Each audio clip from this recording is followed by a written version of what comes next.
Hey everyone, welcome back to the workshop. Artisan Pirate here, and in today's Fun Scroll Saw project video, we're going to be making a beautiful and creative patriotic design to celebrate 4th of July 2025 here in America. Now the 4th of July, where we celebrate our independence, is fast approaching. It's right around the corner, and I feel that the project I've picked out of the magazine in my hand is a great visual representation that really encapsulates everything in a creative way for 4th of July. The magazine in question is going to be another issue of those old discontinued Creative Woodworking and Crafts magazines. Remember, we found a bunch of those, as well as old Scroll Saw Woodworking and Crafts magazines by Fox Travel Publishing, doing some early spring cleaning earlier in the year, and we showed those on video, and this is one of those magazines. The magazine in question is Creative Woodworking and Crafts, September 2005, for those curious, with the beautiful Intarsia maritime ship's wheel and sailing ships on it. So really cool. September 2005 really goes back in the archives, and the design we're going to be doing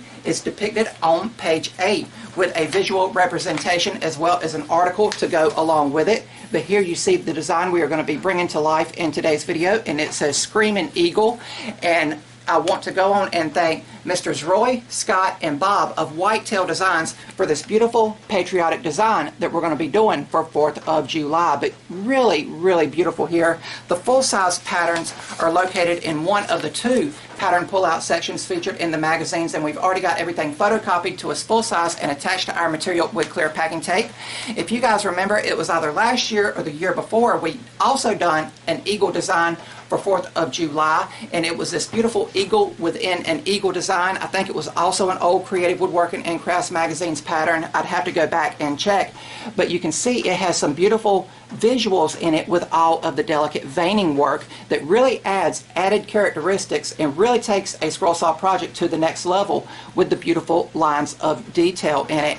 And there is going to be some delicate veining work in the project we are going to be doing. I've already got a piece of around 1/4 inch material spray painted a nice glossy black for the backer board. I wanted to get this spray painted so it could dry to save some time while filming.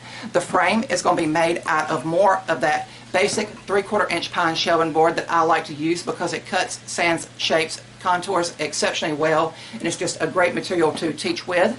And then the main bulk of the scroll saw work is going to be 2 stack cut pieces of 1/4 inch material. We only need 1 for today's project we are going to be doing, but I want to finish one with the border like I've done here with the washer technique on the one we made previously, and I want to finish the main one that we're going to be making today like it's represented in the magazine itself. But you can see all of the delicate veining work here that's going to be in it. You have the beautiful Screaming Eagle with his beak open like he's yelling with patriotic pride and everything, and then you have the stars, and then you have the stripes surrounding him. But all of these extra lines here that do not extend outward to complete a traditional internal cut over at the scroll saw is indeed called veining, to where we will just follow that cut line to the best of our abilities, and when we get to that end point, that stopping point, we will back the scroll saw blade out as carefully as possible while the scroll saw is still running, and then continue on, creating a beautiful and visual line of detail. As I said, it is also represented in this older eagle design we did, and you can see how it really brought out the feather details in that design we did. So I hope this project comes out just as beautiful as that other one I just showed you. And since 4th of July is right around the corner and everything is pretty much prepped and prepared, let's move the camera over to the workbench to drill all the pilot holes required so we can head over to the Rikon scroll saw and start scrolling.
here we have the completed Screaming Eagle design, cut out completely from start to finish over on the scroll saw, and it finished up beautifully just in time for 4th of July 2025 here in America. But a really beautiful and delicate design that once again shows off the versatility of a scroll saw and what a scroll saw is capable of making.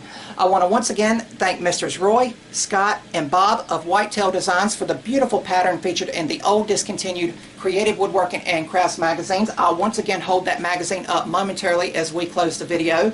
It took me around 35 to 40 minutes to scroll everything out completely from start to finish here over at the scroll saw. And you guys seen that the frame here is just a simple oval made out of basic 3/4 inch pine shelving board that I like to use. The backer board that we had spray painted a nice glossy black color before we even started filming the video to save some time with filming, if that makes any sense. That was around 3/16 or 1/4 inch in thickness. And then the main bulk of the scroll saw work, which is the beautiful Screaming Eagle and the stars and stripes itself, is the standard 1/4 inch material that I like to use for scroll saw woodworking projects and designs. But everything came together in a very beautiful and patriotic portrait here for 4th of July. And I want to wish all my family, friends, followers, and subscribers a happy and safe 4th of July if you are in America. And if you're not and you are viewing this video, hopefully from start to finish you guys also picked up a tip, trick, or tidbit along the way to help you make a project like this if you choose to do so. But really cool, you can see on the close-up view how all of that delicate veining work really adds an added elegance to beautiful scroll saw woodworking designs and just takes them to the next level with detail and everything. Of course, you guys seen in the time-lapse portion how I was doing the veining work. You do have two kind of options when doing the veining work. You can of course go in the cut line and back it back out carefully while the scroll saw is still running, and that's typically what I do with veining work. But in the time-lapse portion, you guys seen when you get a long bit of veining work like the eagle's feathers here up towards his face, when you get to the end, you could of course stop the scroll saw, release the tension from the blade, unclamp it, and carefully lift the piece off. And I want to go on and say that once everything is cut out here, this piece is very fragile and very delicate. That's why I was very careful during the sanding process, using small circular motions with the vibrating palm sander, because with all of that veining work that we did over at the scroll saw, it of course makes the project very fragile and it could potentially break away, and then you would have to try to fix it with some glue or something. And that is also why I don't like using an aggressive orbital sander, because that spinning motion again could catch some of that delicate scroll saw work and again rip it away to where you would have to glue it back. When I went to clear coating everything, it had been raining outside and a drop fell out of the tree and landed right here, and it kind of smeared everything. If you can see that reflected in the light of the workshop. And then when I tried to fix it, I got a smear of black paint here on the tip of that star, and after everything had dried I sanded it very carefully, because again it's a fragile piece, with Klingspor Woodworking Shop sandpaper, and then I just re-clear coated it. Hopefully it doesn't show up there on camera. It looks good here in the light of the workshop and everything. But I finished everything with a standard rustic finishing way. We stained the frame again, which is 3/4 inch pine shelving board, and the border in the back here a very dark shade of Minwax wood stain to go along with the black glossy background that we started with on that material. And then when we glued everything together and it had dried and we flush trimmed over at the scroll saw and then flush sanded at the belt sander, we went back and restained that border there to make it look like one uniform seamless piece of material.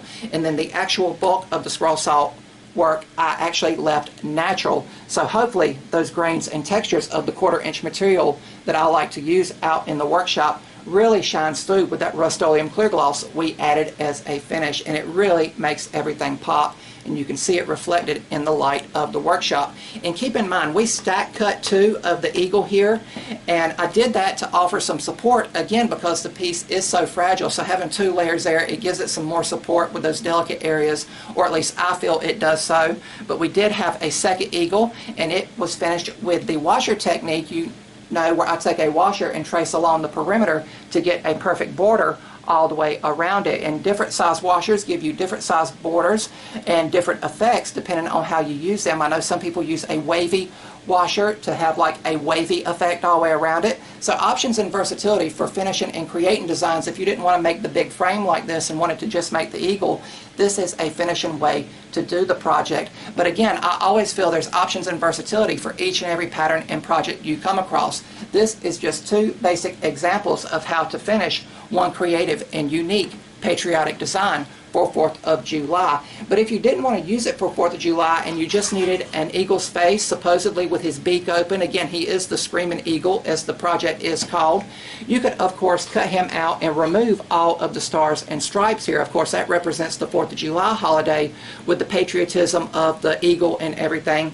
But if you just needed an eagle, you could potentially cut it out of thicker material and use the eagle face in like maybe a patriotic red, white, and blue floral display with some flowers or everything. So options and versatility are always available with each and every pattern you come across, and it's always cool to think outside of the box when you approach each and every scroll saw project and pattern you come across.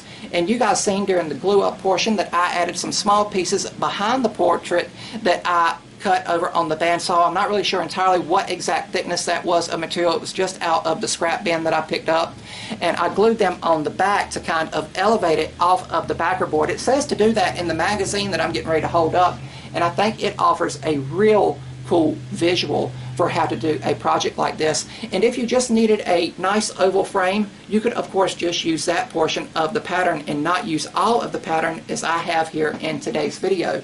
But here you see a visual representation of the design that they had featured, and you can see that I finished the one we made and brought to life in today's video, very similar to how it was featured in the magazine there. So really, really cool. And once again, last year or the year before, we made this beautiful eagle design. It's an eagle within an eagle, so a very nice visual portrait that also has a lot of delicate veining work in it. And I do believe this is also an old Creative Woodworking and Crafts magazine pattern as well. But really, really neat. We are going to talk about the magazine really quickly as we close the video. Once again, the design is featured in the September 2005, so really going back in the magazine's archive, Creative Woodworking and Crafts Magazines. It says 20 great projects, and one thing I love about the old Creative Woodworking and Crafts magazines, it was not only catered to scroll saw woodworkers, although that was the primary focus, but they also had intarsia projects, of course that's scroll saw related, as well as carving projects, and sometimes they had pyrography projects in it as well. So projects for all skill levels were featured in these magazines. And the magazine again is September 2005, that has the pattern we used in today's video with the nice maritime ship's wheel, the ships, and the rigging that represents the ropes and everything on sailing ships there on the cover.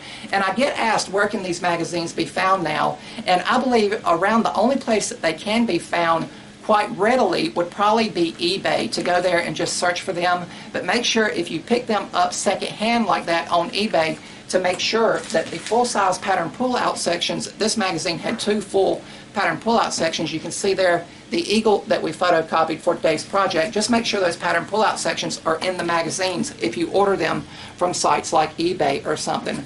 But really, really cool. Had a lot of fun in this project as we anticipate 4th of July 2025. Again, it is right around the corner. I know my hometown celebrates with 4th of July fireworks. I think that's appropriate for most areas in America. I know the local city park will do a fireworks display. They usually do.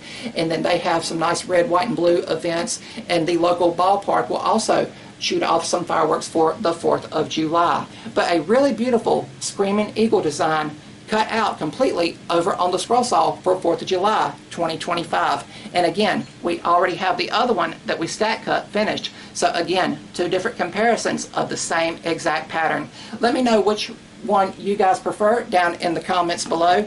I kind of think you're going to lean towards this one because it was just so much more added detail, but you can go with a much more simpler route with finishing projects with just the washer technique and a basic backer board.